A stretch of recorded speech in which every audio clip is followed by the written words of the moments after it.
everybody. This month at the Sweet Potato Quilt Club, we are making our March block. It's a 12-inch block, and this month I made it a scrappy version. I want you to know that if you look at the pattern, the cutting instructions include a piece count column, and if you look at that piece count column, you can use that to collect scraps to make this same block.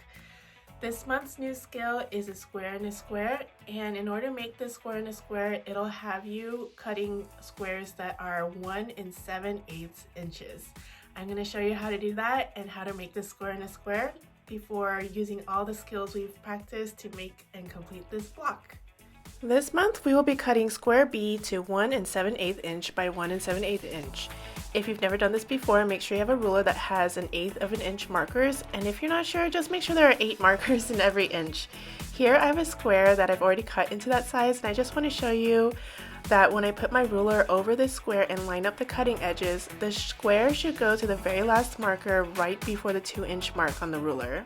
When you go to cut square B, align it similarly so that the 2 edges go up to the same marking, and when you make those 2 cuts along the 2 outer edges, you'll end up with 1 7/8 inch by 1 7/8 inch square. Go ahead and cut this square in half diagonally, as you will use the triangles that result from this cut to make a square and a square.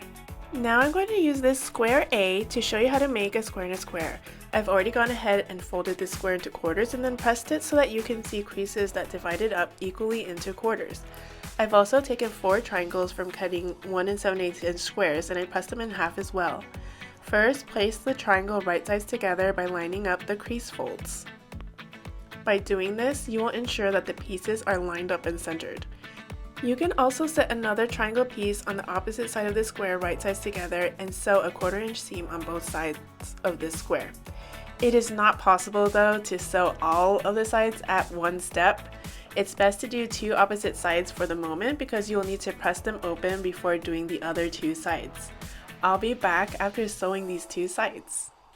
Alright, I've sewn both triangles on both sides of the square, and I'm going to press them open, not with the iron because the heat of an iron will take the creases away. So to keep these seams, I will use a seam rolling tool to press these 2 sides open.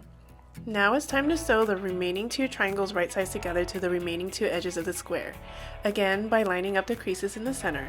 I'll be back after sewing a 1/4 inch seam on both of these sides. Alright, here's what my unit looks like now. I'm just going to press it open and I'll be back, and this time I can use the iron because I don't need the creases anymore. Here's the unit. I went ahead and trimmed off the dog ears, and you should have a 2.5 by 2.5 square and a square.